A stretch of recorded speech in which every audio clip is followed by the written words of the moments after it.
Would create a one dimensional object, ठीक है, कि इनफाइनाइटली मैनी अगर पॉइंट्स को हम लोग ऐड करते जाएं, ठीक है, तो उससे हमारे पास क्या बन जाएगा, एक वन डायमेंशनल लाइन बन जाएगी, which can be called a one dimensional object, ठीक है। फिर इसकी के बाद हम लोग जब इसी चीज को हम लोग स्ट्रेच कर देते हैं टू डायमेंशन के अंदर, अगर हम लोग जाना शुरू, ठीक है, तो टू डायमेंशन में हमारे पास जो मोस्ट बेसिक शेप आ जाती है ना, वो एक स्क्वायर की आ जाती है, सही है। अब एक स्क्वायर को अगर देखा जाए तो मैं क्या ये कह सकता हूं कि ये इनफाइनाइटली मैनी लाइंस हैं, ठीक है, जो कनेक्ट हुई हैं एक दूसरे के साथ, यस सर। ठीक है। ये इनफाइनाइटली मैनी लाइंस है जो कि एक दूसरे के साथ कनेक्ट हुई हैं to create this square shape, सही है, जिस जो कि अंदर से फिल्ड है, अभी हॉलोड शेप्स की हम लोग बात नहीं करेंगे, फिल्ड शेप की बात ही करेंगे, ठीक है। तो ये हमारे पास अब बन जाता है एक two dimensional object, not a shape, rather a two dimensional object, कह लो इसको भी,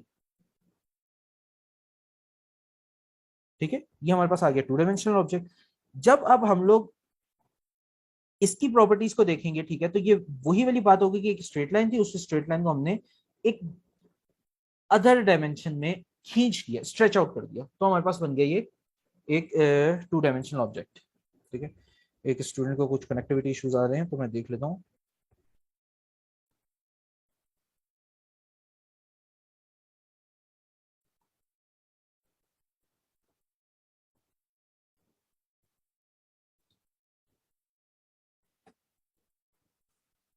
ओके खैर, रिकॉर्डिंग हो रही है तो वो शेयर कर दूंगा मैं। अच्छा, नेक्स्ट ये हमारे पास आ गया टू डायमेंशनल ऑब्जेक्ट, ठीक है।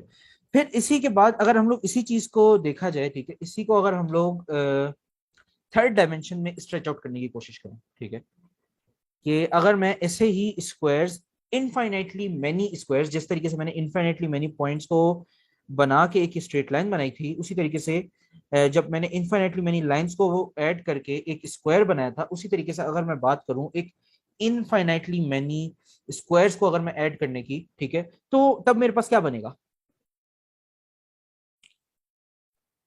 फैजा क्या बनेगा उस केस में, सर क्यूबॉइड। ओ सर क्यूब।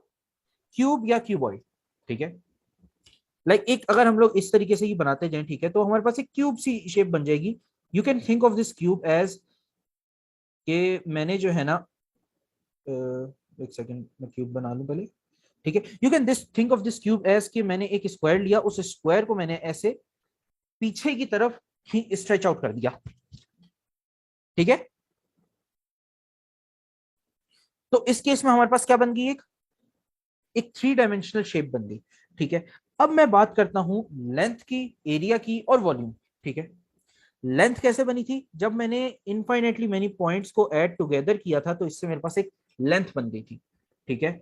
अब अगर मैं एक सिंगल पॉइंट की बात करूंगा ना, ठीक है, तो मैं ये कहूंगा कि उसकी लेंथ डज नॉट एग्जिस्ट। एक सिंगल पॉइंट अगर है ना हमारे पास, तो उसकी लेंथ जो होगी वो जीरो होगी, the reason being you are starting from here and then ending here, तो इसका मतलब क्या बन रहा है, आपकी length by the definition of length zero है, इसकी लेंथ, सही है। जब हम लोग एक लाइन की बात करें, ठीक है, लाइन एक पॉइंट से स्टार्ट होकर दूसरे पॉइंट पे जा रही है, तो इसकी एक लेंथ आ गई है हमारे पास, सही है। अब यस सर। जब हम लोग एक स्क्वायर की बात करते हैं, स्क्वायर में क्या हो रहा है हमारे पास, अच्छा स्क्वायर में जाने से पहले मैं एक लाइन के एरिया के बारे में कोई मुझे बता सकता है, सर नहीं निकलेगा, क्यों नहीं निकलेगा। क्योंकि एरिया में तो टू लेंथ चाहिए होती है ना। हम्म, तो तो मैं इसमें तो एक ही लेंथ है। एरिया में शेप चाहिए होता, शेप है ही नहीं। अगर मैं कह दूं कि ये जो लाइन है इसकी इस डायमेंशन में मैं लेंथ ले लूं कुछ करके, तो एरिया निकल आएगा। नो सर, सर ऊपर की तरफ तो कोई मूवमेंट ही नहीं परपेंडिकुलर है। नहीं निकलेगा।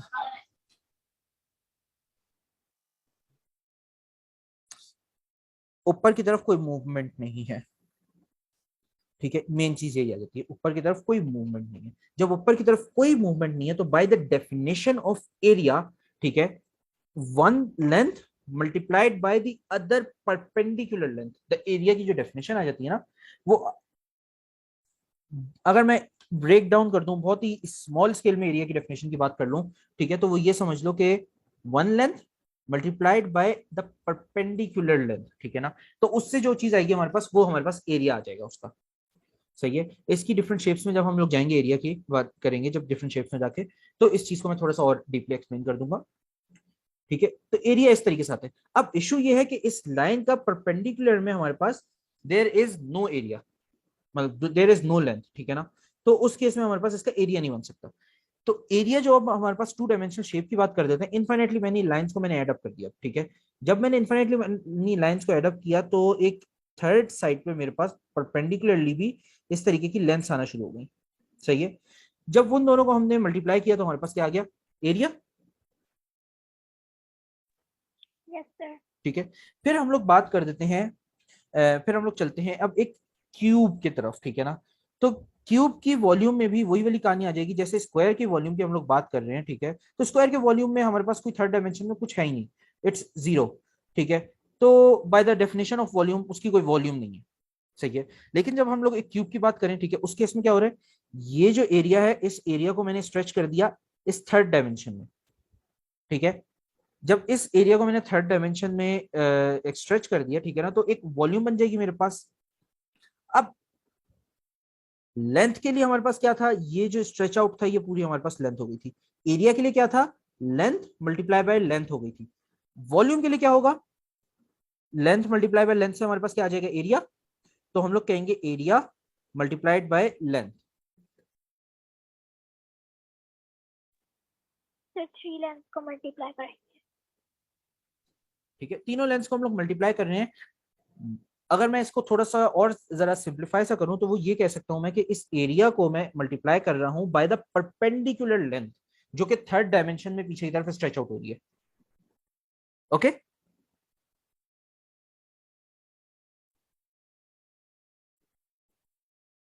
Okay sir. इसी के साथ साथ, अच्छा अब ये परपेंडिकुलर की मैं क्यों बात कर रहा हूँ इतनी, ठीक है। अगर मैं टू डायमेंशनल ग्राफ बनाता हूँ, ठीक है ना, तो वो हमारे पास कुछ इस तरीके से बनता है। 90 डिग्रीज होते हैं इन दोनों के बीच में, वाई एंड एक्स एक्सिस के बीच में, ठीक है। जब हम लोग थर्ड डायमेंशन में जाते हैं ना, जेड डायमेंशन, ओ लेवल्स का पार्ट नहीं है तो इसको मैं सिर्फ जरा सा टच करूंगा। जेड डायमेंशन जो होती है ना वो इस तरीके से जा रही होती है हमारी, ठीक है। ये जो है this is going inwards in the plane, मतलब कह लो सामने पेज है ना, पेज के अंदर की तरफ जा रही है ये वाली लाइन। ये जो जेड एक्सिस की लाइन है ना हमारी, ये हमारी पेज के अंदर जा रही है और पेज के बाहर आ रही है। सही है। Yes sir. ठीक है, तो इसकी जो होगी ना, ये एक 90 डिग्री यहां से भी बन रहा होगा और यहां से भी इसका 90 डिग्री बन रहा होगा। सही है। और इन दोनों का तो हमें पहले से ही पता है, ये दोनों 90 डिग्री में होते हैं, X and Y axis. Okay. Okay sir. I know two three dimension को थोड़ा सा समझना, थोड़ा सा सोचना मुश्किल होना शुरू हो जाता है, ठीक है ना। तो मैं इसको इतना ज्यादा टच नहीं करूंगा। मेन चीज ये आ रही है कि जब हम लोग एरिया की बात करते हैं तो हम लोग दोनों डायमेंशन जो है वो परपेंडिकुलर में जो बन रहा है उसको हम लोग मल्टीप्लाई कर रहे हैं। जब हम लोग वॉल्यूम की बात कर रहे हैं, ठीक है, तो जो एरिया हमारे पास बन रहा है उसको हम लोग थर्ड डायमेंशन के साथ मल्टीप्लाई कर रहे हैं to get the volume. Okay. Okay sir. ठीक है। अब अब हम लोग चलते हैं टूवर्ड्स क्या कहते हैं, the area of a triangle, ठीक है ना। एरिया ऑफ अ ट्राइंगल का फॉर्मूला क्या होता है, 1/2 हाफ मतलब इंटू बेस बेस बटा into height. 1/2 base into height, ठीक है। 1/2 बेस इंटू हाइट, ठीक है। अब अगर मैं इसका मैं ये कह देता हूँ, ये बेस है हमारे पास और ये हमारे पास हाइट आ रही है, यहाँ से लेके यहाँ तक की हमारे पास हाइट आ गई, ठीक है। अब अगर मैं इसको यहाँ से एक स्ट्रेट लाइन खींच दूँ, यहाँ से इस तरीके से करके एक शेप बना दूँ, ठीक है, ये किस टाइप की शेप बन चुकी है हमारे पास, स्क्वायर। रेक्टेंगल बन गई क्योंकि बेस और हाइट डिफरेंट है। हम लोग ये कहेंगे ना कि रेक्टेंगल बन चुका है। मैं इसको थोड़ा सा ना कर देता हूँ कि रेक्टेंगल ही लग रहा हो।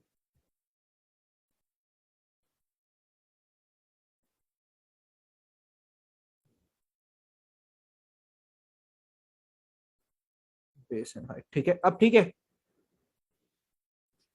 अब ये हमें दिख रहा है कि ये यस जो है सर। एक हमारे पास रेक्टेंगल बन रहा है, ठीक है ना, टोटल, और उसके अंदर एक ट्राइंगल है। सही है। जब हम लोग इस चीज की बात कर रहे हैं, ठीक है, ट्राइंगल का हमारे पास ये फॉर्मूला है ऑफ एरिया, रेक्टेंगल का एरिया क्या होता है? Base into height, multiply by height. Base multiply by height, ठीक है, जिसको हम लोग देख सकते हैं कि हमने वन लेंथ जो कि बेस है, बेस को हम लोग एक परपेंडिकुलर लेंथ हाइट के साथ मल्टीप्लाई कर रहे हैं, सही है, टू गेट द एरिया, सही है। Yes, sir. ठीक है, अब जब हम लोग एक ट्राइंगल की बात करें, सही है ना, ठीक है, तो अब इस ट्राइंगल को अगर देखा जाए, ठीक है, तो इसका जो परपेंडिकुलर एरिया लेंथ बन रही होगी वो इधर से इधर, इधर इतना इतना इतना इतना इतना इतना, और ये एरिया बन रहा है इसका, सही है ना। तो मतलब ये बन रहा है कि हम लोग टोटल परपेंडिकुलर के साथ तो मल्टीप्लाई कर नहीं रहे, ऐसा ही है। Yes, sir. हम लोग डिफरेंट जगहों से छोटा छोटा सा एरिया जो है उसको एड अप जब करेंगे, ठीक है, sum of all of these small small small small small areas, ठीक है ना, ये हमारे पास एक ट्राइंगल का एरिया बनेगा, सही है। अब इश्यू ये है कि वो छोटे छोटे एरियाज हम लोग निकालना जो होगा वो काफी ज्यादा लंबा सा एक काम भी अलग हो जाएगा, और मुश्किल भी एक अलग हो जाएगा काम, सही है। तो इसी चीज को देखने के लिए ना एक आसान तरीका जो है ना इसका वो ये है कि इसको विजुलाइज ऐसे करो कि ये जो सॉरी, ये जो ट्राइंगल है ना, ठीक है, ये ट्राइंगल सपोज कर लो कि एक रेक्टेंगल के अंदर पड़ा बना हुआ है, ओके। अब जब ये रेक्टेंगल के अंदर ये ट्राइंगल बना हुआ है, ये स्ट्रेट लाइन है, तो इसके अंदर हमें ये चीज दिख रही होगी कि ये वाला जो एरिया जो अभी मैं शेड कर रहा हूँ ये और ये एरिया सेम है, ठीक है, इक्वल एरिया, और सेम गोज कि ये और ये जो है इक्वल बन रहा होगा हमारा, अगर एक ट्राइंगल स्ट्रेट सा बना हुआ होगा, ठीक है। जब हमें ये चीज दिखेगी ना, तो हम लोग ये कह सकते हैं कि इसका जो एक सॉरी जो एक रेक्टेंगल है उसके एरिया को जब हम लोग हाफ कर देंगे तो हमारे पास एरिया ऑफ ट्राइंगल आ जाएगा, Yes, sir. Area of triangle आ जाएगा, ठीक है। मेन जो चीज है वो ये कि अभी जो है वैसे ये छोटे छोटे छोटे छोटे एरियाज को हम लोग सम करके एरिया निकालते हैं, लेकिन हमने एक रेक्टेंगल के एरिया से, ठीक है, जो कि ये बन जाता है हमारा, उसके एरिया से हम लोग इस एरिया पे पहुंच चुके हैं, एरिया ऑफ अ ट्राइंगल पे, सही है। अब नेक्स्ट हम लोग बात करते हैं एक सर्किल की, ठीक है, एक सर्किल में बना देता हूँ, रफ सा सर्किल ही बनाता हूँ, बल्कि एक काम करते हैं थोड़ा सा बेहतर सर्कल बना लेते हैं।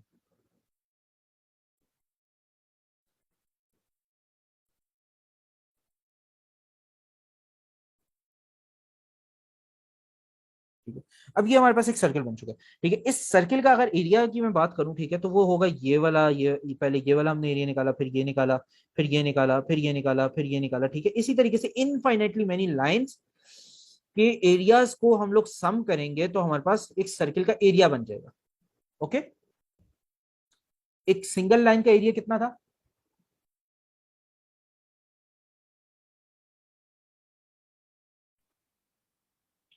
Sir, infinitely many points joined together. ठीक है, एरिया इसका क्या था, कितना था? नहीं था सर, एरिया नहीं था. इसका एरिया 0 था, हमने कहा था इसका एरिया 0 है, ठीक है। अब इनफाइनेटली मैनी जीरोस को ऐड करने के बाद हमारे पास एरिया बन रहा है कुछ,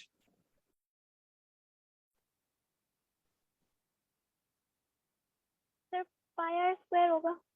पाई आर स्क्वायर तो इसका फॉर्मूला है ना हमारे पास, ठीक है, पाई आर जी. स्क्वायर तो सर्किल के एरिया का हमारे पास फॉर्मूला है। मैं अभी बात कर रहा हूँ कि हमने जब इनफाइनेटली मैनी लाइंस को ऐड किया, ठीक है, ठीक है, ईच लाइन का एरिया क्या है? 0। 0 सर, 0 प्लस 0 तो 0 ही होगा. 0 प्लस 0 प्लस 0 प्लस 0 करने के बाद हमारे पास पाई आर स्क्वायर कैसे आ गया? ये क्वेश्चन नहीं आया? सर ये जो सर्कमफेरेंस है ना सर्कल की, हम्म पाई तो उससे आता है, हम्म और रेडियस जो सेंटर ऑफ सर्कल से सर्कमफेरेंस तक जाएगा वो रेडियस हो जाता है. वो रेडियस हो जाएगा, ठीक है। इस चीज के ऊपर जी. मैं इस फॉर्मूला के ऊपर मैं भी नहीं जाना चाह रहा, ठीक है। अभी मैं सिर्फ और सिर्फ ये बात कर रहा हूँ कि हमने जब मैंने इधर भी बात की थी स्क्वायर के एरिया की, ठीक है, उस टाइम पे ये चीज नहीं दिमाग में आई सोची कि एक स्ट्रेट लाइन का जो एरिया है वो हमारे पास 0 है, ठीक है, area of this line is equal to 0, सही है। तो ऐसे ही इनफाइनेटली मैनी लाइंस को ऐड करने के बाद हमारे पास एरिया कैसे आ गया कुछ?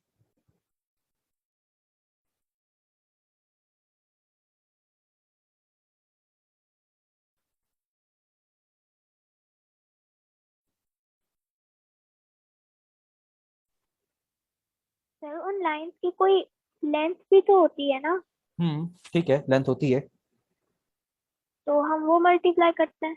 नहीं, वो तो हम लोग मल्टीप्लाई करते हैं, लेकिन मैं अभी बात कर रहा हूँ कि जब हम लोग बात करते हैं, लेट्स सपोज कि हमने लेट्स एक ये शेप, हमारे पास कुछ शेप कंपाउंड से शेप आ जाती है, एक स्क्वायर, फिर एक रेक्टेंगल, ठीक है, सॉरी एक स्क्वायर और एक ट्राइंगल आ गया हमारे पास। तो इसका एरिया हम लोग कैसे निकालते हैं? हम लोग स्क्वायर का एरिया लेदर निकालेंगे, ट्राइंगल का एरिया लेदर निकालेंगे, दोनों को ऐड कर देंगे, ठीक है, ठीक है। Yes, sir. तो हम लोग जब इन दोनों के एरियाज को ऐड कर रहे हैं तो हमारे पास एरिया आ रहा है कुछ, ठीक है ना, जो कि अंडरस्टैंड मतलब थोड़ी बहुत समझ आ जाती है बात कि दो एरियाज को हम लोग ऐड कर रहे हैं तो हमारे पास दोनों एरियाज का सम आ जाएगा, ठीक है। जब हम लोग एक एरिया की, एक स्क्वायर के एरिया की बात कर रहे हैं, ठीक है, तो ये इनफाइनाइटली मेनी लाइंस को हमने ऐड किया टू मेक अ स्क्वायर। तो इस केस में हमारे पास एरिया, जबकि एक लाइन का जीरो है, ठीक है, अब मैं अगर जीरो को इनफाइनेटली मेनी टाइम्स भी ऐड कर दूं, ठीक है, तो उसके बाद भी हमारे पास आंसर तो जीरो ही आना चाहिए ना। इधर हमारे पास जीरो क्यों नहीं आ रहा?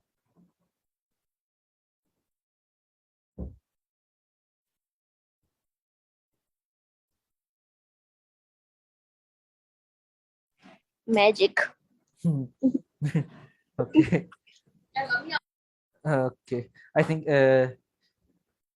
इसको, इस केस में जो मेन चीज आ जाती है ना वो ये कि ये जो एक स्ट्रेट लाइन होती है, इसका जो एरिया है ना, होता जीरो है, ठीक है, लेकिन it is, there is a minute thing कि इधर से लेके इधर तक की जो लेंथ होगी ना, इट वोंट बी जीरो, ठीक है, कह सकते हैं कि हम लोग ये जीरो ही होगा, ठीक है, लेकिन it's not gonna be zero, ठीक है, it will never be equal to zero, ठीक है, because zero is the state of non existence, ठीक है, लाइक जीरो को अगर हम लोग बात करें तो zero, absolute zero is the state of non existence, ठीक है। और जब हम लोग इसकी बात करेंगे एरिया की ऑफ अ लाइन, ठीक है, it would be approximately equal to zero. Exactly zero के बराबर इसलिए नहीं होगा क्योंकि लाइन को की कुछ ना कुछ अगर मैं इसको जूम इन भी कर दूं तो ये कुछ ना कुछ तो है, ठीक है ना। और अगर इसको लेट सपोज मैं बहुत ही थिन कर दूं फिर भी कुछ ना कुछ इसकी जो होगी विथ होगी इस लाइन की, जिसकी वजह से उसका कुछ ना कुछ एरिया एक हद तक बन जाएगा, वो होगा जीरो के बहुत करीब, ठीक है, तो इसलिए उसको हम लोग इग्नोर भी कर देते हैं, लेकिन उसका बहुत माइन्यूट सा एरिया होगा। इसी वजह से जब हम लोग इनफाइनेटली मेनी लाइंस को एड अप करते हैं तो हमारे पास एक एरिया आ जाता है, सही है। और मैंने इसीलिए वो उस टाइम पे बात की थी कि area is equals to the length, the perpendicular length multiplied with each other. वो उसी केस में बन रहा होगा कि ये एक लाइन होगी और एक ये एक लाइन होगी परपेंडिकुलर, ठीक है ना। तो अब वो परपेंडिकुलर लेंथ कहां तक जा रही होगी उसके ऊपर डिपेंड कर रहा होगा, okay. Yes, sir. Yes sir. ठीक है, अब इसका सर्किल क्या एरिया की डेफिनेशन का, सॉरी सर्किल के एरिया की का जो फॉर्मूला है वो कहाँ से है, उस चीज पे इतना इन डेप्थ में नहीं जाऊंगा। सिंपली सिंपली याद कर लो कि pi R square is the area of circle. और जब एरिया ऑफ ए सेक्टर की हम लोग बात करेंगे तो वो हमारे पास आ जाएगा Theta over pi 360. R square, ठीक है, इंटू थीटा ओवर 360. 360, ठीक है। अब ये थीटा ओवर 360 इस तरीके से आया कि ये जो सर्किल है, सर्किल का टोटल जो एंगल है हमारे पास वो 360 है, ठीक है, और जो एक सेक्टर है उसका एंगल हमारे पास थीटा है, सही है। तो हम लोग रेशियो मेथड लगा देते हैं, ठीक है, कि pi R square is to 360, ठीक है, and then X is to theta. इसको हम लोग जब क्रिस क्रॉस कर देंगे तो ये हो जाएगा X is equals to theta over 360 into pi R square. In the same sense हमारे पास फिर इसके सर्कमफेरेंस की जब हम लोग बात करते हैं इसके सर्किल की, तो वो हमारे पास आ जाता है 2 पाई आर, 2 पाई आर। और जब एक सेक्टर के, सॉरी एक आर्क की हम लोग सर्कमफेरेंस की बात करें जिसके अंदर हम लोग इस इसको और इसको हम लोग इंक्लूड नहीं करेंगे, ठीक है ना, नॉट इंक्लूडेड है ये दोनों, सिर्फ इस वाले एरिया के, इस वाले उसकी बात कर रहा हूं मैं, लेंथ की बात कर रहा हूं, इस आर्क की बात कर रहा हूं, तो इस केस में हमारे पास आ जाएगा 2 पाई r इंटू थीटा ओवर 360, और इसके पीछे की भी लॉजिक सेम है जो कि एरिया वाली लॉजिक है। Okay Yes, sir. Okay, sir. Okay. अब एक ट्राइंगल के एरिया का हमारे पास क्या होता है, फॉर्मूला हम लोगों को वैसे जो पता है वो है हाफ बेस इनटू हाइट, ठीक है। एक दूसरा फॉर्मूला भी हमारे पास वो है half Base into height sin कुछ होता है। A B, sorry it would be small A small B into sine C, Sin C. ठीक है। ये ट्रिग्नोमेट्री का मेनली पार्ट है हमारे पास, ठीक है। और मैं इसकी वीडियो जो है वो मैं अपलोड कर दूंगा रिकॉर्डेड, तो उधर से इसको कवर कर लेना, ठीक है। और वैसे पिछले लेक्चर में इसको मैंने काफी इन डेप्थ में करवा लिया था, तो इसलिए मैं इसके ऊपर अभी इतना फोकस नहीं करूंगा, ठीक है। मेनली जो चीज आ जाती है ना इसका वो ये आ जाता है कि लेट सपोज ये एक हमारे पास ट्राइंगल आ गया, ठीक है। ये हमारे पास साइड ए हो गई, ये साइड बी हो गई, ये साइड सी हो गई, ठीक है। हमारे पास ये वाली लेंथ ए हो गई, ये वाली लेंथ बी हो गई, ये वाली लेंथ सी हो गई, और हमारे पास ये वाला एंगल गिवन है, ठीक है। और हमारे पास ए गिवन है और बी गिवन है, तो इसका एरिया हम लोग इस तरीके से ऐसे निकाल लेंगे। यहाँ पे एक स्ट्रेट लाइन हमने बना दी, ठीक है। साइन सी किसके बराबर हो जाता है इस केस में, BH, no, HOA सर। ठीक है। ऑपोजिट ओवर हाइपोटेन्यूज, तो ऑपोजिट जो है हमारे पास हाइट है ओवर हाइपोटेन्यूज जो कि ए है, तो हमारे पास h would be equal to A sine C, A sine C हो गया, ठीक है। और हमारे पास एरिया क्या है, हाफ बेस इंटू हाइट है। हाइट हमारे पास किसके बराबर आ चुका है, ए साइन सी के, तो ये बन गया half base which would B, तो उसकी जगह मैंने सीधा सीधा ए बी साइन सी लिख दिया, सीधा सीधा simply. Okay Okay, Yes, sir. ठीक है, ये हमारे पास ए बी साइन सी आ गया। नेक्स्ट जो चीज आ जाती है, ठीक है, उसकी अगर मैं बात करूं, पेरीमीटर पता है क्या होता है Faiza? Sum of all yes, sides. sir. Sum of all outer boundaries. Sum of all outer boundaries या sum of all sides would be equal to perimeter, ठीक है। Sum of all exposed sides कह लो, ठीक है, या outer boundary would be a better मतलब वो वर्डिंग, ठीक है। तो पेरीमीटर वो हो जाता है। एरिया ऑफ ट्रेपेजियम किसके बराबर होता है, Half into height into sum of parallel sides. जो एरिया है हमारे पास वो है half into height into sum of parallel sides, ठीक है। ये आया कहां से पता है, ये h हो गया, लेट सपोज ये हमारे पास a हो गया, ये हमारे पास टोटल b हो गया, सही है। ये वाला फॉर्मूला हम लोग जनरेट करते हैं। अब इस केस में हम लोग देख सकते हैं कि हमारे पास एक यहाँ पे रेक्टेंगल है, ठीक है, और एक हमारे पास यहाँ पे ट्राइंगल है, सही है। तो पहले हम लोग फिर ऐसा करते हैं, दोनों का एरियाज निकालते हैं और दोनों को हम लोग सम कर देते हैं। तो इस केस में हमारे पास बन जाएगा हाफ हाइट, मतलब सॉरी, पहले इसका रेक्टेंगल का निकालेंगे तो वो सीधा सीधा ए एच हो जाएगा हमारे पास, सही है। ट्राइंगल का निकालेंगे तो वो हो जाएगा हाफ, ठीक है, एच, और इसका बेस क्या हो जाएगा ट्राइंगल का, बी माइनस ए, Yes. ठीक है, half H and then B minus A लिख देता हूँ, सही है। अब जो नेक्स्ट चीज है, मैं इस ब्रैकेट को ओपन कर देता हूँ, तो ये हो जाएगा half A H, sorry half B H minus half A H, ठीक है। अब जब मैं इन दोनों को सम कर दूंगा, ठीक है, तो ये हो जाएगा मेरे पास half B H minus half A H plus A H. जब इसको मैं सिंप्लीफाई कर दूंगा, ठीक है, तो ये हमारे पास बन जाएगा half A H plus B H. एच को मैं कॉमन निकाल लूंगा, जिस तरीके से मैंने हाफ को निकाला है, तो उस केस में भी हमारे पास आ जाएगा half H, sorry half H A plus B. ये चीज क्लियर है Yes, sir. फायदा? Sir, minus half AH है और वो positive AH. ओके इसका मैं एक और स्टेप कर लेता हूँ ताकि जरा आसानी हो जाए इस चीज की, ठीक है। इसको अब मैं यहाँ पे लेकर आया हूँ, ठीक है, ये हाफ है और ये ए एच है, ठीक है।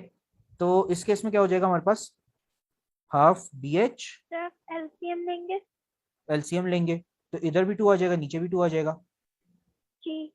ठीक है, तो 2/2 हो गया। ठीक है, तो इस केस में हमारे पास आ जाएगा 2AH minus 1AH over 2 half BH plus 1/2 AH। Okay, सही है सर। तो इस चीज को फिर हम लोग सिंप्लीफाई करके यहां तक पहुंच गए। तो हमारे पास ये आ गया इसका एरिया। ओके, अभी तक हम लोग क्या क्या कुछ कर चुके हैं। पेरीमीटर की बात कर ली, एरिया की बात कर ली, रेक्टेंगल की, ट्राइंगल की, perimeter and the area of parallelogram and trapezium. Parallelogram का जो एरिया की हम लोग जब बात करेंगे ना, ठीक है, तो वो वही हो जाएगा कि डायगोनल साइड नहीं लेते पैरेललोग्राम के केस में हम लोग। ठीक है, अगर हमारे पास ये लेट सपोज ये हमारे पास एक पैरेललोग्राम आ गया, ठीक है, तो इस केस में हमारे पास जिसका एरिया होगा ना वो ये हाइट और ये लेंथ, सही है, या फिर हमारे पास ये वाली हाइट और ये वाली लेंथ। तो इस तरीके से हमारे पास आ जाएगा पैरेललोग्राम का एरिया। अब हम लोग पैरेललोग्राम के केस में हम लोग ये इसलिए नहीं ले रहे क्योंकि ये डायगोनल लेंथ है और ये परपेंडिकुलर लेंथ नहीं है, जैसे मैंने पहले बात की है।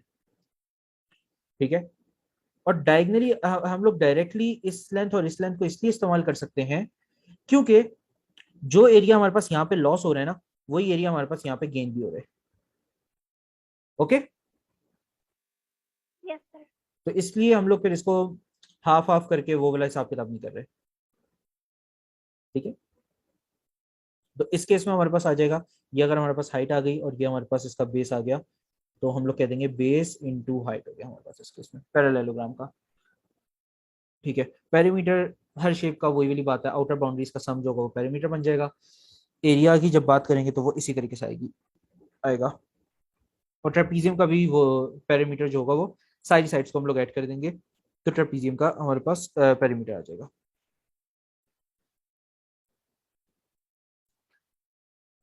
arc length of a sector, arc length and sector area as fraction of the circumference and area of circle, वो भी हम लोग कवर कर चुके हैं।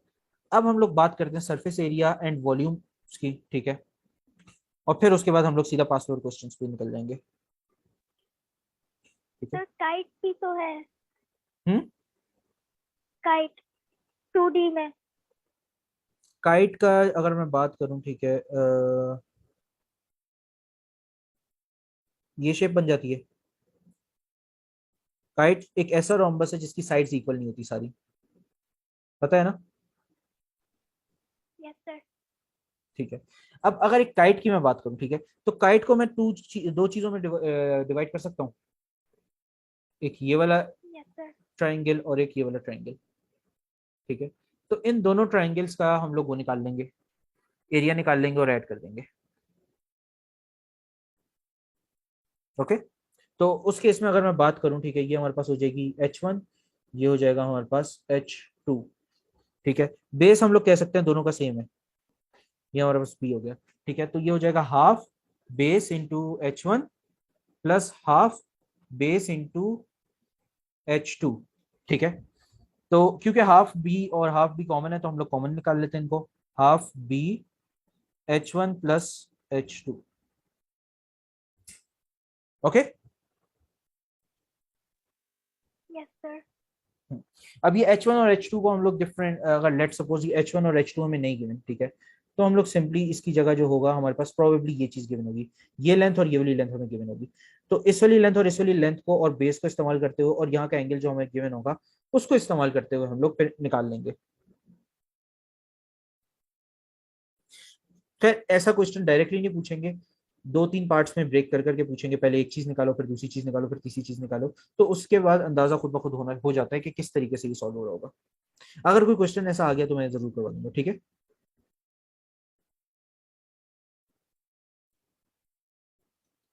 ओके, अब चलते हैं हम लोग 3 डायमेंशंस की तरफ और फिर सरफेस एरिया की। अब पेरीमीटर की हमने जब बात की थी, ठीक है, तो पेरीमीटर क्या था, sum of all sides. Yes sir.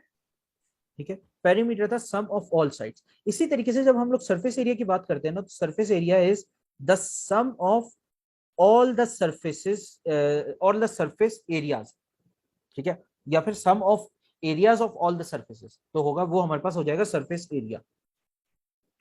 तो अब अगर इसकी मैं बात करूं तो इसका एक सरफेस यहाँ पे आ गई है, एक यहाँ पे आ गई, एक यहाँ पे आ गई, एक बैक साइड पे हो गई, एक इस साइड पे हो गई, एक ये बॉटम पे हो गई। तो ये क्या बन गया हमारे पास, क्यूब।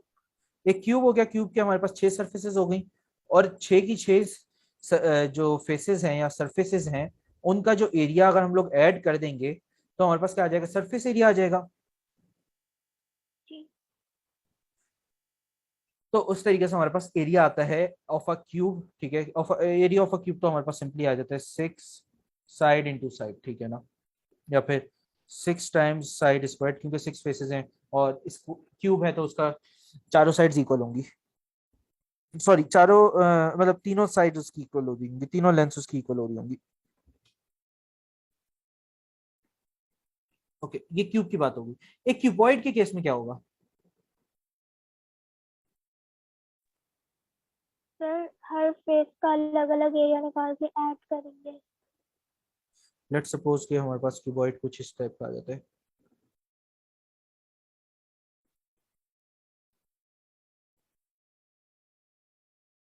तो इस तरीके का हमारे पास क्यूबॉइड आ रहा है।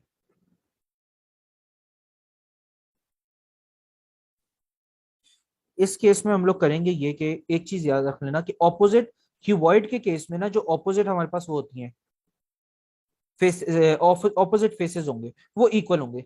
मतलब ये वाला फेस और ये वाला फेस इक्वल होगा, ये वाला फेस और ये जो नीचे है फेस वो इक्वल हो जाएंगे, ठीक है। फिर ये फ्रंट वाला फेस और ये बैक वाला फेस, ये दोनों इक्वल हो जाएंगे। Okay, yes sir. Yes sir. तो ठीक, दरवाजा दरवाजा खुल के आ जाती यार, नहीं कह रहा हूँ। हाँ, अच्छा, सॉरी अबाउट दैट। तो खैर ये हमारे पास 6, कुंडी मार दो, कुंडी मार दो। ओके, तो ये हमारे पास 6 फेसेस हो गए इसके। तो इसके ऑपोजिट फेसेस का हमें ये पता है, क्योंकि ये दोनों ऑपोजिट फेसेस जो है वो इक्वल हैं इन एरिया, ठीक है, या और इन शेप और इन एवरीथिंग, ठीक है, तो उनका जो एरिया होगा वो भी इक्वल हो जाएगा। तो इस केस में हम लोग सिंपली जो बात करते हैं ना, मैं फॉर्मूला तो खैर नहीं डायरेक्ट लिख रहा, ये लेट सपोज हमारे पास साइड 1 है, ये लेट सपोज साइड 2 है, और ये हमारे पास साइड 3 है, ठीक है। तो इस केस में हमारे पास इस राइट साइड वाले फेस का क्या एरिया होगा, S1 multiplied by S2। S1 multiplied by S2। Bottom वाले फेस का क्या एरिया होगा, बिल्कुल बॉटम पे जो है, S1 multiplied by S3। ये हो जाएगा S1 मल्टीप्लाइड बाय S3, ठीक है। और ये जो फेस हमें दिख रहा है इसका क्या एरिया हो जाएगा, इसका ये जो दिख रहा है सामने इसका, इसका होगा S3 multiplied by S2। ठीक है, इसका हो जाएगा S3 मल्टीप्लाइड बाय S2। अब ऐसे ही हमारे पास दो दो फेसेस हैं, जो ये वाला फेस है वही फेस इस साइड पे, जो टॉप वाला फेस है वही बॉटम पे, और जो सामने है वही पीछे है। तो हम लोग हर किसी के साथ एक एक 2 लगा देंगे। तो इसका आंसर हमारे पास आ जाता है 2 times S1 S2 plus S1 S3 plus S2 S3, ये हमारे पास आ जाता है क्यूबॉइड का। Okay, surface area. Yes sir. अब इसी तरीके से जैसे हमारे पास सरफेस एरिया जो होते हैं ना, वो कंपाउंड शेप्स और डिफरेंट शेप्स का ना डिफरेंट डिफरेंट होना शुरू हो जाएंगे, डिपेंडिंग ऑन क्या कहते हैं उनकी वो क्या है, शेप किस टाइप की है वो, सही है। तो सारे के सारे सरफेस एरियाज याद करने, सारे के सारे फॉर्मूलाज याद करने की जरूरत नहीं है। मेन चीज, मेन कॉन्सेप्ट पता होना चाहिए सरफेस एरिया क्या होता है, और ये के जो सिंपल शेप्स है हमारे पास, जैसे एक ट्राइंगल हो गया, एक सर्किल हो गया, ठीक है, और साथ में एक स्क्वायर हो गया, रेक्टेंगल हो गया, इनका क्या एरियाज है, ठीक है। अगर ये बेसिक शेप्स के जो एरियाज हैं ये पता होंगे ना, तो किसी भी कंपाउंड शेप का एरिया और सरफेस एरिया बहुत आसानी से निकाला जा सकता है। नेक्स्ट हम लोग अब बात करते हैं, ठीक है, एक उसकी सिलेंडर की, सही है। एक जब सिलेंडर की बात करेंगे तो सिलेंडर हमारे पास कुछ इस तरीके का होता है, सर्कुलर सिलेंडर की बात हम लोग अभी कर रहे हैं, ठीक है। अब सिलेंडर जो है वो हमारे पास इस तरीके का हो गया, सही है। इस सिलेंडर का अगर मैं सरफेस एरिया की बात करूं तो वो इस सर्किल का एरिया, इस सर्किल का एरिया, और ये जो बीच में हमारे पास एक रोल्ड अप वो है इसका एरिया, सही है। तो एक सिलेंडर का जो सरफेस एरिया आ जाएगा ना हमारे पास, वो फिर हमारे पास ऐसे आ जाएगा कि दोनों सर्कल्स का एरिया निकाल लिया, उनको ऐड करना है हमने, तो ये हो जाएगा पाई आर स्क्वायर, ये भी हो जाएगा हमारे पास पाई आर स्क्वायर। अब बीच में जो ये रोल्ड अप वो है ये क्या है फायदा, any idea? Curved surface area. Curved surface area, लेकिन ये कर्व्ड सरफेस एरिया कैसे निकलता है? सर इसका फॉर्मूला होता है 2 पाई आर एच शायद। ठीक है, 2 पाई आर एच ही इसका फॉर्मूला है, ठीक है। लेकिन ये 2 पाई आर एच आया कहां से, ये पता है? नहीं सर। अगर मैं इसी चीज को ना, इस सिलेंडर को अनरोल कर दूं, ठीक है ना, तो मेरे पास ना एक ये बन जाएगा, इसी सिलेंडर को अनरोल करूंगा ना तो मेरे पास एक रेक्टेंगल बन जाएगा। इस रेक्टेंगल की ये वाली जो साइड होगी, ठीक है, इसको मैं कह सकता हूं कि ये एच है हमारे पास, सही है। और ये जो साइड होगी ये किसके बराबर होगी, ये जरा मुझे सोच के बताना फैजा।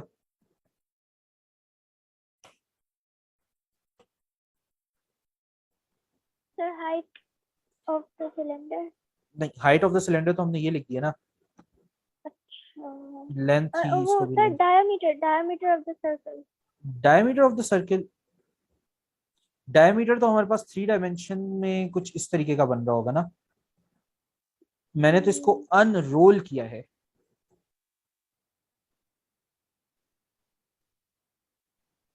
मैंने इसको अनरोल किया है। अगर मैंने स्ट्रेट बीच में से कट लगाया होता तो डायमीटर आंसर सही था, लेकिन इसको अनरोल किया मैंने, तब ये चीज हमारे पास बनी है।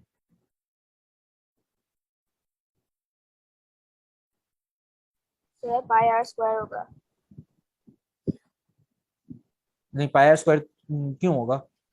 सर खुल गया ना, खुल गया तो ऊपर जो सिलेंडर आपने सर्कल में पाई आर स्क्वायर हो गया, तो ये खुलेगा। अगर ओपन किया आपने तो पाई आर स्क्वायर होगा ना। लेकिन ये पाई स्क्वायर तो सर्किल का एरिया है।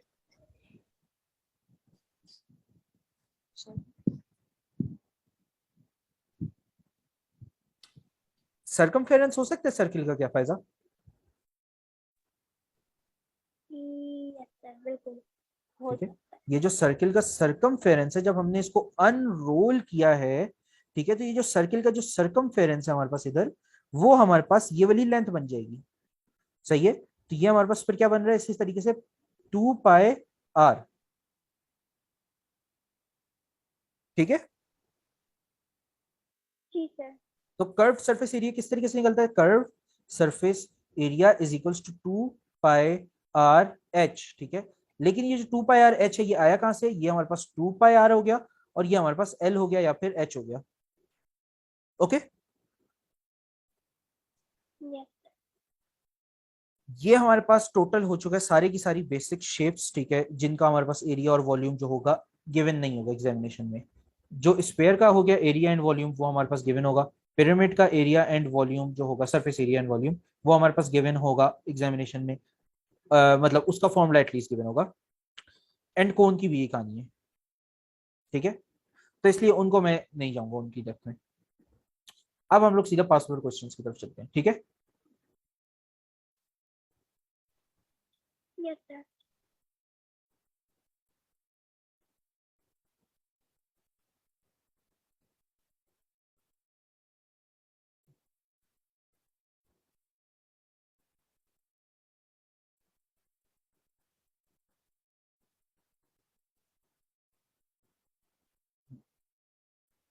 ओके, 2016 के पासवर्ड क्वेश्चन है, तो इसमें हम लोग देख लेते हैं। सबसे पहले जैसा मैंने कहा था कि वॉल्यूम जो होंगे वो गिवन होंगे स्फेयर के, ठीक है, और कोन के, ठीक है। इधर वॉल्यूम ऑफ स्फेयर गिवन है और इधर हमारे पास एक हेमीस्फेयर टाइप की शेप है, इधर लिखा हुआ, ये लिखा हुआ भी है कि ये एक हेमीस्फेयर है, okay. A cone is removed from a solid wooden hemisphere of radius 3, ठीक है। The cone has the radius 3 as well and the height of 2, ठीक है। Volume of the wood remaining, मतलब ये जो व्हाइट वाला सारा का सारी वॉल्यूम है ये हमारे पास ये है, ठीक है। अब हमें कहा गया फाइंड के, तो एनी आइडिया किस तरीके से निकालेंगे ये?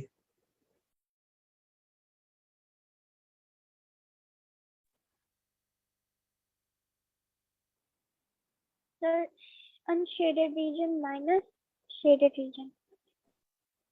ठीक है, unshaded region minus shaded region नहीं होगा, volume of hemisphere minus volume of cone होगा। ठीक है, क्योंकि हेमीस्फेयर के अंदर से हम लोगों ने रिमूव किया है कोन को। ठीक है, तो इसका मतलब क्या बन रहा है, हमने हेमीस्फेयर का जो वॉल्यूम है वो लेना है, और उसके अंदर से हमने हेमीस्फेयर का टोटल वॉल्यूम हमने ले लिया, उसके अंदर से हमने माइनस करना है इस कोन का वॉल्यूम। Yes sir. इस कोन का वॉल्यूम हमने उसके अंदर से माइनस करना है। ठीक है, अब हेमीस्फेयर का वॉल्यूम किस तरीके से आएगा? सर फॉर्मूला से। ठीक है, फॉर्मूला से। ये स्फेयर का फॉर्मूला है, हेमीस्फेयर का फॉर्मूला, फॉर्मूला के केस में हम लोग क्या करेंगे? 2/3 हो जाएगा। 2/3 हो पाई जाएगा। R cube. उसके वो जो वॉल्यूम ऑफ स्फेयर है, क्योंकि हेमीस्फेयर आधा स्फेयर होता है, तो इसलिए हेमीस्फेयर के स्फेयर के फॉर्मूला को जब 2 से हम लोग डिवाइड करेंगे तो हेमीस्फेयर का फॉर्मूला आ जाएगा हमारे पास, which would become 2/3 pi R cube. 2/3 pi R cube जब हमने लगाया तो इससे हमारे पास जो एरिया आ रहा है वो आ रहा है हमारे पास, आर क्या है 3 के, मैंने 3 का क्यूब होता है 27। ठीक है, 27 डिवाइडेड बाय 3 हमारे पास 9 आ जाता है, 9 इंटू 2 18 हो जाता है, तो 18 पाई हमारे पास आंसर आ गया। ठीक है, हेमीस्फेयर का। Yes sir. ठीक है, जब हम लोग बात करेंगे कोन की, ठीक है, तो वॉल्यूम ऑफ कोन जो होगा वो हमारे पास आ जाएगा 1/3 pi R square, which is two का सॉरी 3 का स्क्वायर हो जाएगा, विच वुड बी 9, और into H which would be 2। ठीक है, तो ये हो जाएगा 9 इंटू 18, फिर 18 डिवाइडेड बाई 3 भी है ये, तो ये हो जाएगा 6। ठीक है, तो ये वैसे हम लोग इधर लिख लेते हैं अभी पहले, 9 into 2 which is equals to 6 pi. अब हमने इन दोनों को जब माइनस किया तो हमारे पास आंसर आ गया 18 माइनस 6 किसके बराबर होगा? 12 पाई।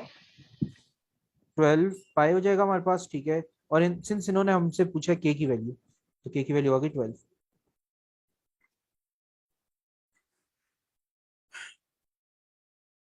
नेक्स्ट क्वेश्चन की तरफ चलते हैं। ठीक है, the diagram shows a sector of a circle with radius 3r centimeter and the angle of a degree, and a circle of the radius r with a circle of radius r।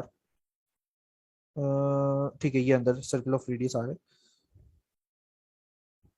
The ratio of the area of the sector is 8 to 1। Find the value of a। कैसे निकालेंगे?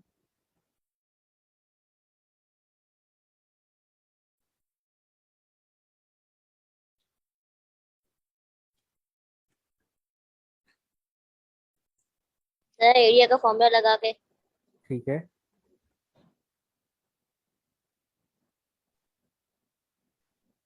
ठीक है, area का formula कैसे लगाएंगे? पहले तो 360 minus ए होगा ना शायद। ओके, क्वेश्चन को जरा फिर से देखो। The diagram shows a sector, मैं पेन भी उठा लूंगा, हाँ ठीक है। The diagram shows a sector of a circle with the radius 3r। ये हो गया हमारे पास वो, and an angle of this. ठीक है, and a circle of radius r which is this.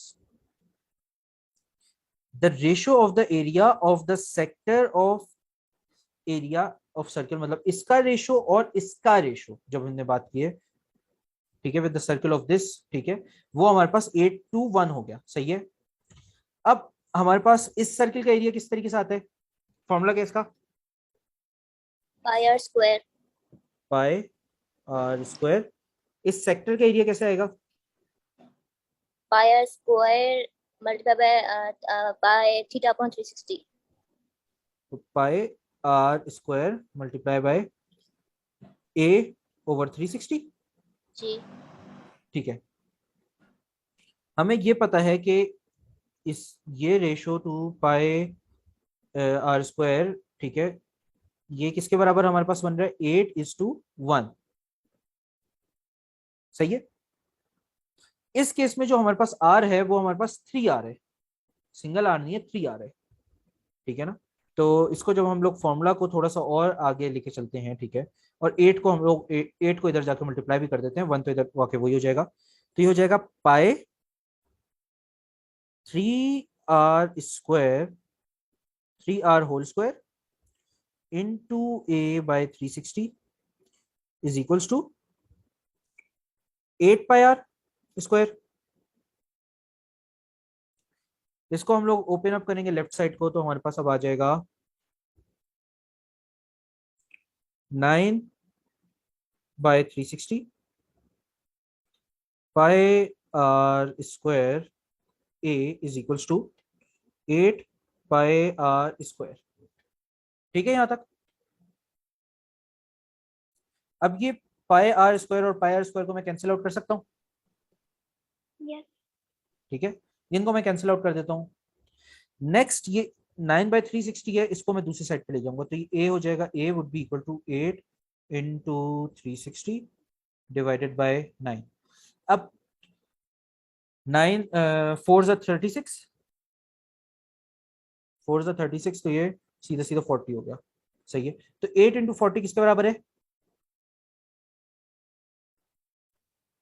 240 240। तो हमारे पास आंसर आ गया 240। और क्योंकि ये एक नो सर सॉरी नो 320 हाँ 8 4 320 सॉरी, 32 हाँ ठीक है 320 सही है। 320 डिग्री, डिग्री इसलिए हो जाएगा क्योंकि एक एंगल है, तो एंगल जो होता है वो हमारे पास डिग्री में ही आएगा, तो ये हो जाएगा 320 डिग्री। ओके, यस सर इस क्वेश्चन में कोई कंफ्यूजन हुई किसी किस्म की? No sir. No sir Hansraj? No sir. Okay, find an expression in terms of pi and R for the perimeter of the sector. ठीक है, अब हमने इस लेफ्ट साइड वाले के केस में हमने जो है पाई एंड आर के फॉर्म में हमने इसका पेरीमीटर निकालना है, तो वो कैसे निकालेंगे हम? सर 3R प्लस 3R, लेकिन आर्क लेंथ इंक्लूड नहीं करेंगे। 3 मतलब आ जाएगा हमारे पास 3R प्लस 3R, और आर्क लेंथ हम लोग इंक्लूड नहीं करेंगे। सर सेक्टर का मांग रहा है ना। हाँ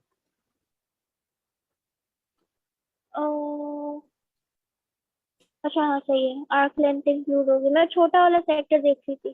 ठीक हो गया। इसकी जो होगी हम लोग फिर आर्क लेंथ भी इंक्लूड करेंगे, एक ये साइड होगी हमारे पास, एक हमारे पास ये वाली साइड हो जाएगी। जब ये दोनों साइड्स हो गई 3R प्लस 3R, इसी के साथ हम लोग जब आर्क लेंथ की बात करेंगे तो वो हो जाएगा हमारे पास 2 पाई आर इंटू ए बाय 360। ए हमारे पास आ चुका है 320 बाय 360, ठीक है। इसको मैं इधर से करके 180 बना देता हूँ, ठीक है ना। तो अब हमारे पास बच जाएगा इसको मैं अगर इधर लिखता हूँ तो ये हो जाएगा 6R plus pi R into 320 over 180, ठीक है। 2 9 जा and then 2 16 जा, ओके। तो ये हमारे पास अब आंसर आ जाएगा इसका 6R plus 16 over 9 pi R, okay.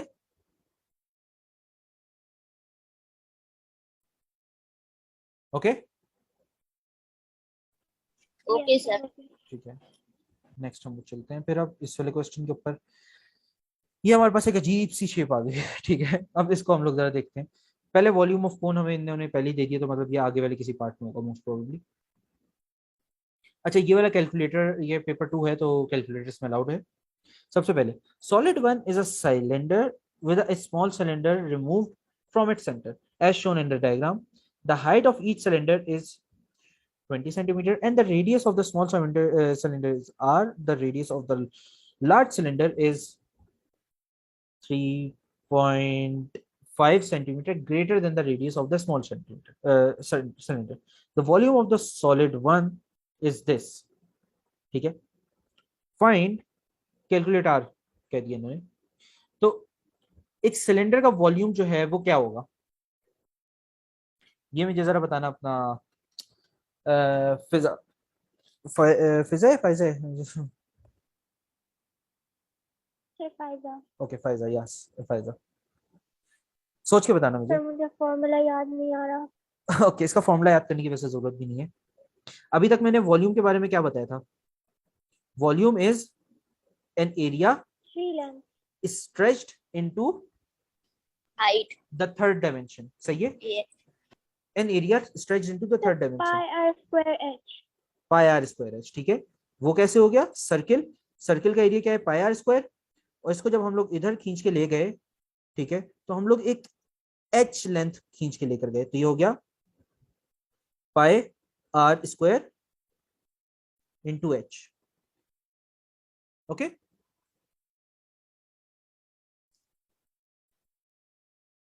तो अब हम लोग इसको सॉल्व कर देते हैं जल्दी से।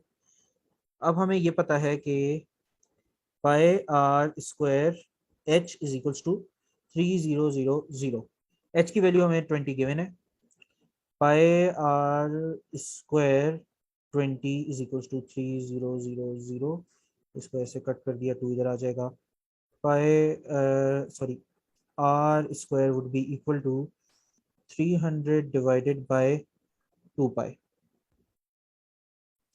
ओके, इस तरीके से हमने सीधा अंडर रूट करके आंसर निकाल लिया आर का। सही है, मुझे जरा कैलकुलेट करके बताना क्या आ रहा है आंसर।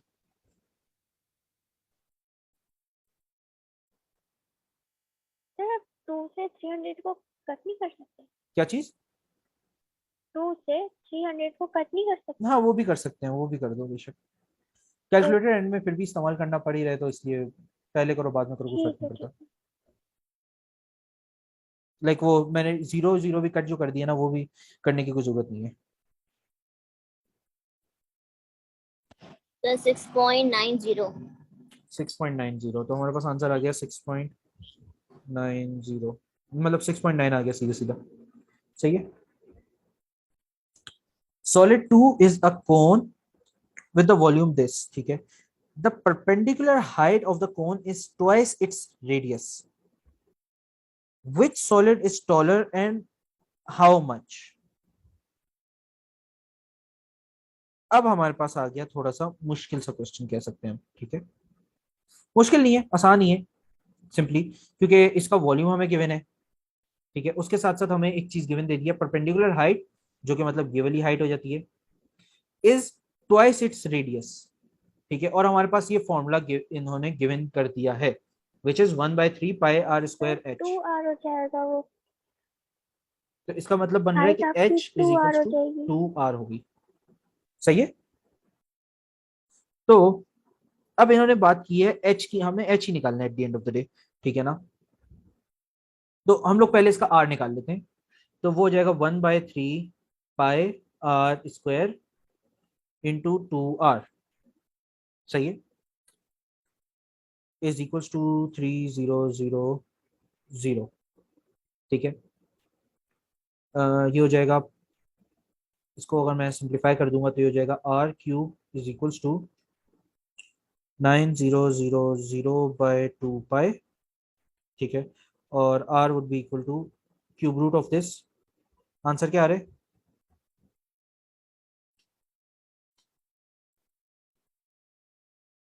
सर समझ नहीं आया सर। ओके मैं समझा देता हूँ अभी।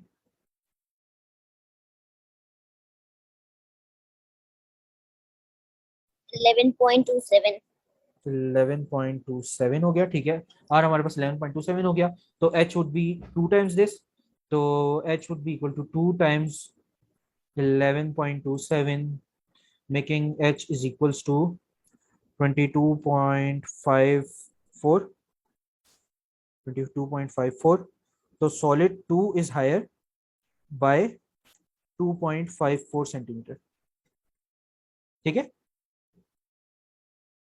सॉलिड 1 की 20 थी Yes, sir. एंड सॉलिड 2 के हमारे पास 22.54 आ गई। अच्छा हंसराज किधर समझ में नहीं आया इसमें से? सेकंड स्टेप से सर, फर्स्ट स्टेप से? सेकंड स्टेप इधर से? जैसे इससे थोड़ा नीचे से। इससे नेक्स्ट स्टेप में क्या किया मैंने? यस सर, यही पूछा मतलब नहीं। ओके इधर जो है ना मैंने सिंपली ये किया कि इसको सिंप्लीफाई किया। मैं अगर इसको एक स्टेप और कर देता हूँ तो ये इशू नहीं आएगा।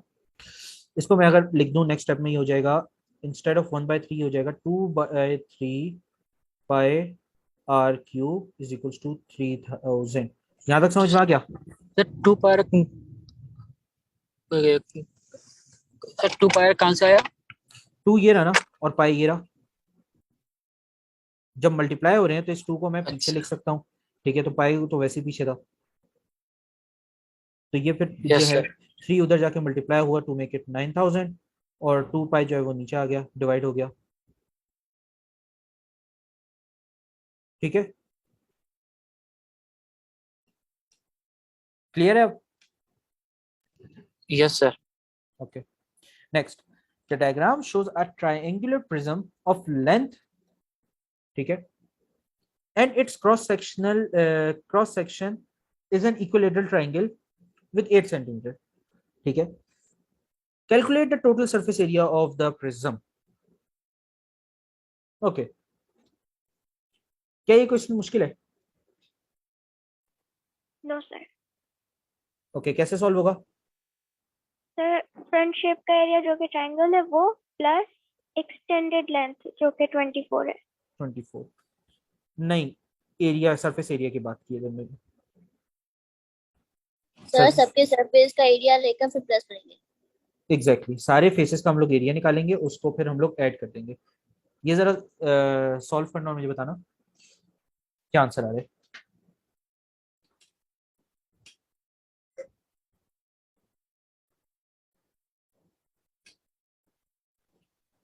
सर हम्म इसमें 2 ट्रायंगल और बाकी पैरेललोग्राम है। 2 ट्रायंगल है और बाकी रेक्टेंगल है। अच्छा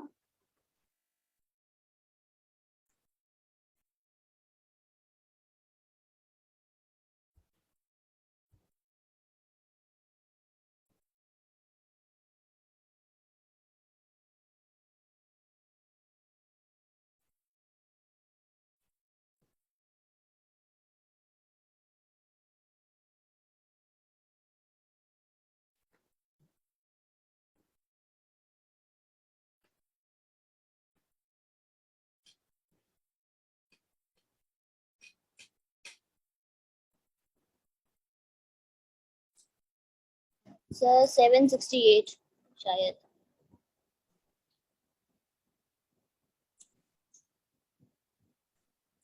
पहले ट्रायंगल का हमारे पास एरिया जो होगा वो आ जाएगा 8 × 8 हाफ इंटू 8 × 8 साइन 8 × 8 60 होगा। Into sine 60। इक्विलेटरल 60 ट्रायंगल है कहाँ ना? से आया? बस एक- अच्छा हाँ सही सही। ठीक है और जो ठीक है ऐसे हमारे पास 2 ट्रायंगल है तो इसको हम लोग 2 से मल्टीप्लाई कर देंगे, प्लस रेक्टेंगल का एरिया हमारे पास आ जाएगा 24 × 8, क्योंकि ये साइड भी 8 हो जाएगी इक्विलेटरल ट्रायंगल की वजह से, और इसको हम लोग मल्टीप्लाई करेंगे 3 से क्योंकि 3 रेक्टेंगल है। Okay yes sir. Hansraj? Yes sir. ठीक है सर ये हेट क्यों लिखा है आपने? 8 जो टू है, टाइम्स क्यों लिखा है? 2 टाइम्स क्यों लिखा है? अच्छा 2 टाइम्स ये मैंने इसलिए किया क्योंकि 2 ट्रायंगल है ना, एक ये फेस है और एक ये पीछे वाला फेस है ना। अच्छा सर। ठीक है और ये रेक्टेंगल के लिए भी मैंने 3 इसीलिए लिखा है क्योंकि 3 रेक्टेंगल है हमारे पास, एक ये वाला फेस हो गया, एक ये वाला फेस हो गया और एक बॉटम वाला फेस हो गया हमारे पास। और सर साइन 60 कैसे आया? साइन 60 इसलिए क्योंकि ये इक्विलेटरल ट्रायंगल है। इक्विलेटरल ट्रायंगल की ये प्रॉपर्टी होती है कि सारे एंगल्स और सारी साइड्स इक्वल होती हैं। Yes okay sir. ओके तो सारे एंगल्स जब इक्वल होते हैं तो वो 60 ही होंगे हमेशा, और सारी साइड्स अगर इक्वल है तो एक साइड अगर लिखी हुई है 8 तो बाकी सारी साइड्स भी 8 ही होंगी। 8। ओके अब हमारे पास एक और क्वेश्चन आ गया। अब मुझे अभी चक्कर आ रहे हैं। अच्छा 2.5 घंटे का होता है पेपर 2, सोच लो। वो आराम करेंगे आधा घंटा, हम्म, आधा घंटा आराम करेंगे सही। चलो इंशाल्लाह अच्छा ही हो जाएगा पेपर। इंशाल्लाह। अच्छा फायदा समझ में आ चुकी है अब तक चीजें?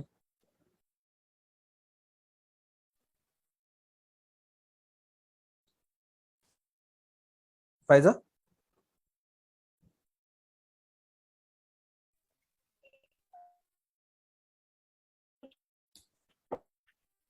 फायजा हेलो।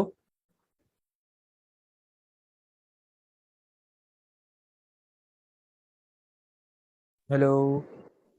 सर मुझे आज आवाज कट रही है तुम्हारी फायजा बहुत ज्यादा।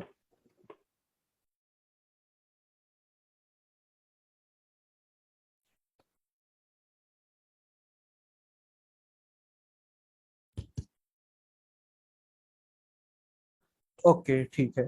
तो अब ये है कि क्वेश्चंस वगैरह वैसे खुद सॉल्व कर लेना, मैंने कुछ क्वेश्चंस ऐसे निकाले हुए हैं, बोलो तो एक दो और क्वेश्चन हम लोग सॉल्व कर लेते हैं।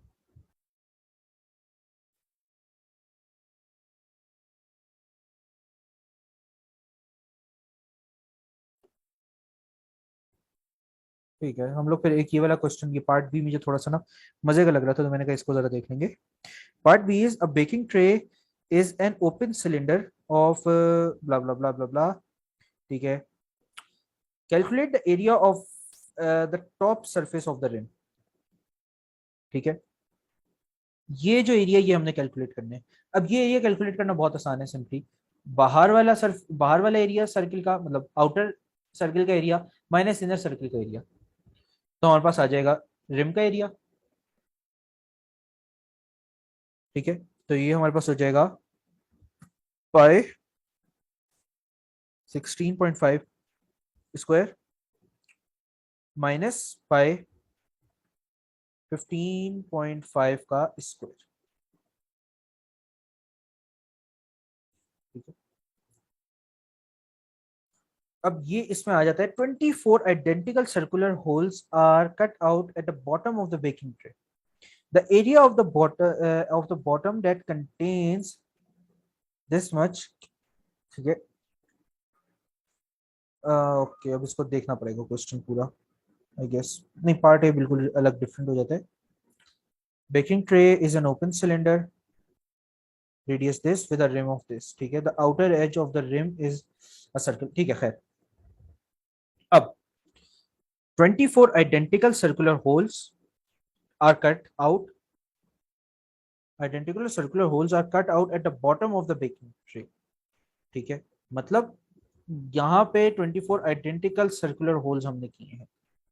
ठीक है, अब the area of the bottom that remains is this, calculate the radius of each circular hole. मतलब ये कि हमने जब ये सर्कुलर होल्स इस तरह से नीचे किए हैं ना, तो उसके बाद जो ये जो छोटा मोटा एरिया जो बच रहा है ना, ये छोटा मोटा जो एरिया बचेगा यहाँ पे, ठीक है, वो एरिया हमारा इसके बराबर है। सही है, तो हमने बाकी का एरिया जो है ना, जो बाकी सर्कुलर होल्स हैं, ईच सर्कुलर होल क्योंकि आइडेंटिकल है तो इसका हमने आर निकालना है, वैल्यू ऑफ आर निकालनी है। तो अब इसको अगर हम लोग सॉल्व करेंगे, ठीक है, तो ये हमारे पास हो जाएगा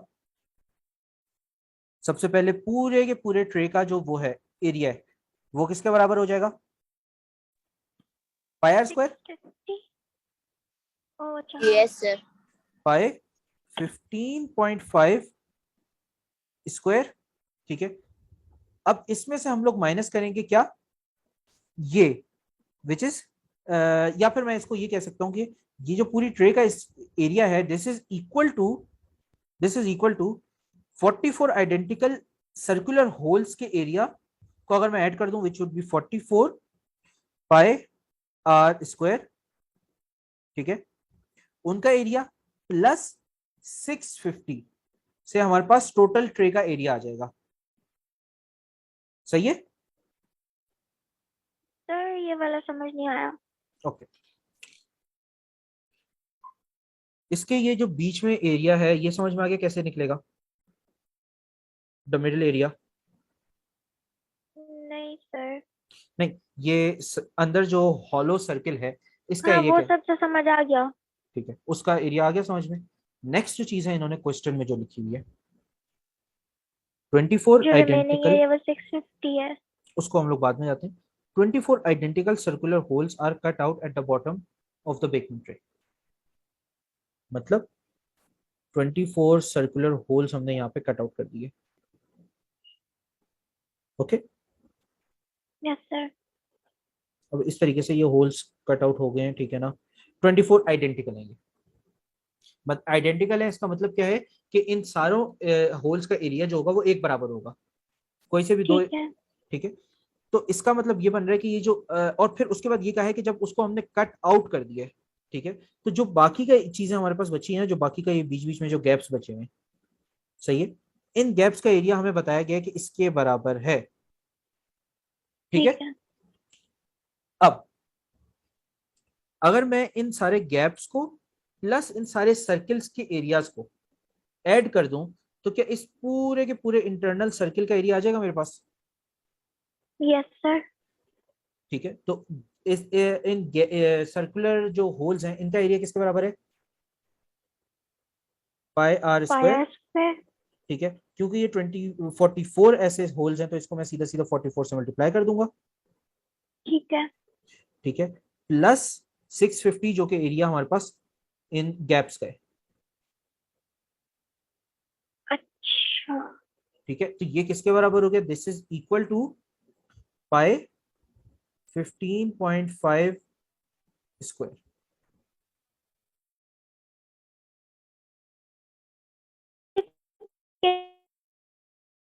आवाज कट रही है फायदा।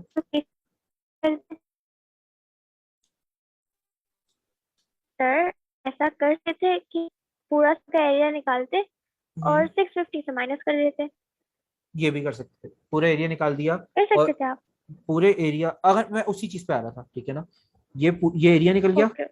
इस एरिया में से अगर मैं 650 माइनस कर दूं तो ये बच जाएगा। बिल्कुल। ठीक है, तो ये हो जाएगा pi 15.5 square minus 650 to give us 44 pi R square. Next step में मैं यही कर रहा था, मैं डायरेक्ट इसलिए नहीं लिखा मैंने क्योंकि मैं यही चीज बताना चाह रहा था कि ये जो हमारे पास सर्किल है अंदर वाला, इसका एरिया किसके बराबर होगा, इन छोटे छोटे होल्स के एरिया, ठीक है, प्लस 650 जो होगा वो इंटरनल सर्किल के एरिया के बराबर हो जाएगा। Okay sir. ठीक है, इस तरीके से अब हमारे पास आंसर आ जाएगा। तो आर की हमने वैल्यू निकालनी है इस तरीके से। नेक्स्ट है, to make a pizza the baking tray is completely filled with a dough of depth d. The open cylinder holds 500 centimeter cube of dough. Calculate the depth of the dough d, ठीक है, giving your answer to the nearest millimetre. I think इसमें कोई issue नहीं होना चाहिए, तो काफी आसान सा क्वेश्चन आ गया, पार्ट 3 जो है।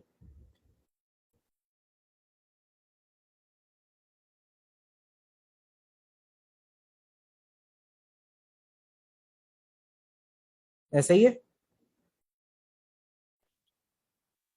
सर उसने बोले ओपन सिलेंडर है लेकिन इसका बॉटम तो सर रेक्टेंगल लग रहा है।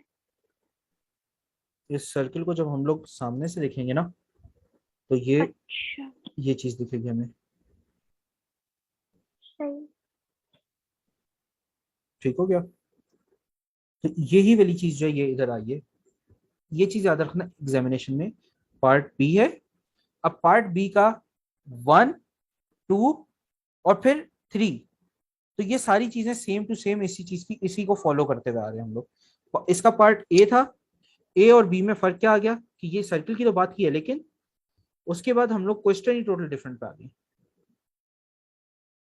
सही है, ओके सर। तो अब इस केस में हमारे पास क्या है, एक चीज याद रखना, ये सेंटीमीटर उधर, इधर मिलीमीटर की बात हो रही है और इधर फिर आंसर हमें मिलीमीटर में देना है।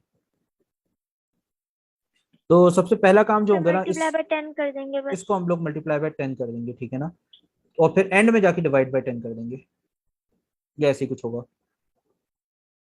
नहीं सॉरी, इसको जो भी हमारे पास आंसर आएगा ना, हम लोग इसको लेट सपोज डी को सेंटीमीटर में लिख देंगे, ठीक है, जो हम लोग कैलकुलेशन करेंगे अपनी वो सेंटीमीटर के हिसाब से करेंगे। तो वॉल्यूम ऑफ, मिलीमीटर में लेके जाएंगे फिर तो मल्टीप्लाई कराना पड़ेगा हाँ, ना, हम्म बड़े से छोटे में जा रहे हैं। हम्म तो हम लोग डी को सेंटीमीटर में हम लोग कैलकुलेट कर लेंगे। इस तरीके से हो जाएगा वो सीधा सीधा हमारे पास पाए 15.5 स्क्वायर इंटू डी सेंटीमीटर है भैया, मैंने साथ में सेंटीमीटर लिख दिया, कोई इशू नहीं है इसमें, इज इक्वल्स टू 500। तो D centimetre is equals to 500 upon 15.5 whole square into pi. ठीक है, इसका आंसर निकालना क्या आ रहा है, पॉइंट्स में आएगा हमारा आंसर प्रोबेबली।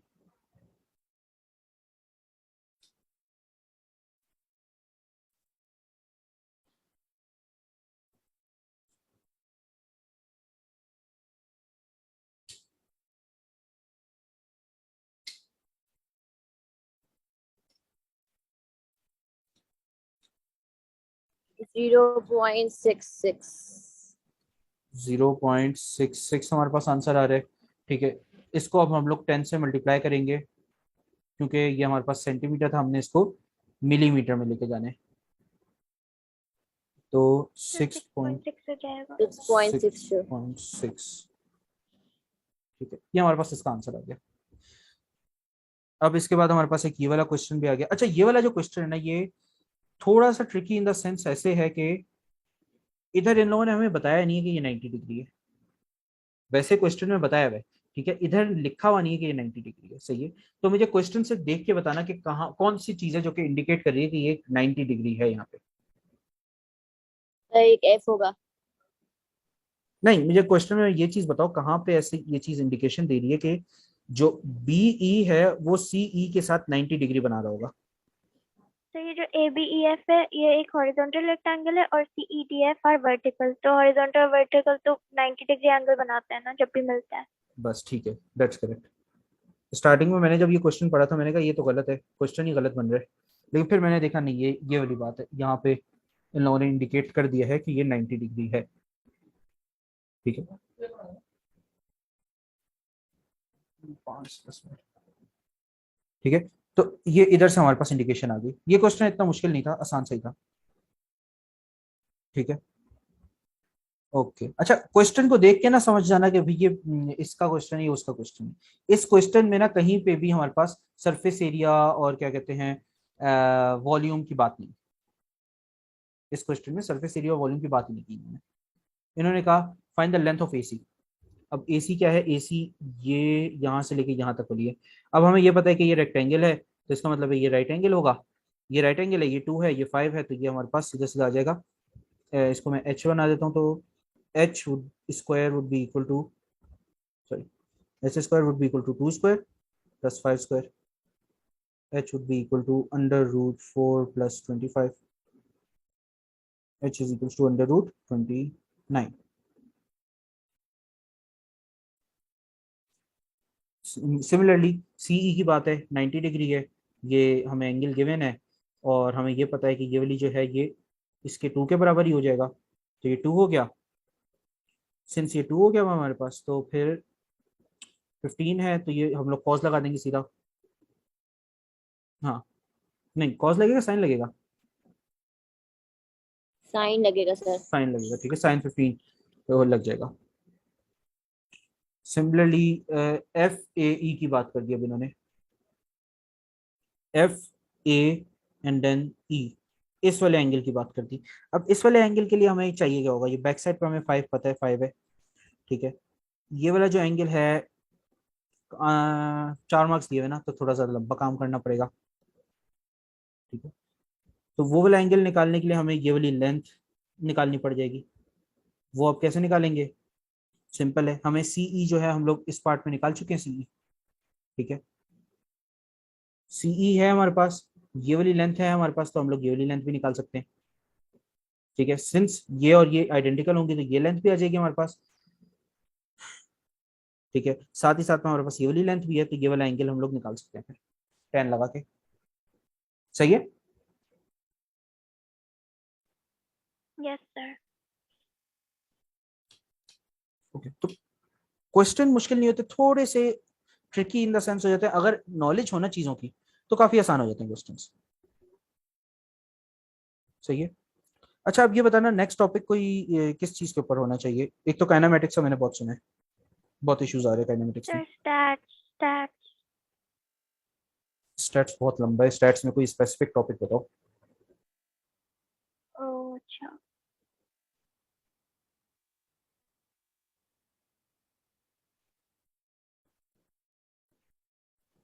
सर मैं आपको मैसेज कर दूंगी। ठीक है, स्टैट्स के कोई स्पेसिफिक टॉपिक्स वगैरह बता देना। नेक्स्ट क्लास वैसे मोस्ट प्रोबेबली काइनेमेटिक्स पे होगी, क्योंकि मुझे 2-3 स्टूडेंट्स ने कहा काइनेमेटिक्स का। ठीक है। और उसके अलावा एक कॉन्ग्रुएंसेस और सिमिलैरिटीज के ऊपर भी आया था कुछ, उसमें इश्यूज हैं। जी सर। जी सर, प्रूव तो हो जाता है, वो जो एरिया के केसेस आते हैं ना, उसमें बहुत मसला होता है। ओके, चलो ठीक है, उसको हम लोग फिर देख लेंगे, उसको भी देख लेंगे। एग्जामिनेशन कब है पहला मैथ का? सर 16। और दूसरा फिर 26 को है। जी। ठीक हो गया। चलो बिफोर 16 2 या 3 क्लासेस और रख लूंगा, और उसमें जितने टॉपिक्स कवर करवा सको करवा दूंगा। जज़ाकल्लाह sir. That will be all for today. Any questions? No sir. Okay, तो फिर हम लोग यहाँ पे एंड कर देते हैं। इस लेक्चर की रिकॉर्डिंग मैं अपलोड कर दूंगा, और पिछले लेक्चर की भी रिकॉर्डिंग मैं अपलोड कर ही दूंगा, लेकिन उसमें यह है कि मैं मेंसुरेशंस के लिए ये वाला जो है ना ज़्यादा बेहतर रहेगी वीडियो, क्योंकि उसमें मैंने इतना इन डेप्थ नहीं किया था, क्योंकि बच्चे ही सिर्फ माया और हंसराज थे, और वो दोनों भी काफ़ी टायर्ड लग रहे थे मुझे उस टाइम पे। ठीक है, चलो that will be all for today. अल्लाह हाफिज़। अल्लाह हाफिज़ सर। अल्लाह हाफिज़। अल्लाह हाफिज।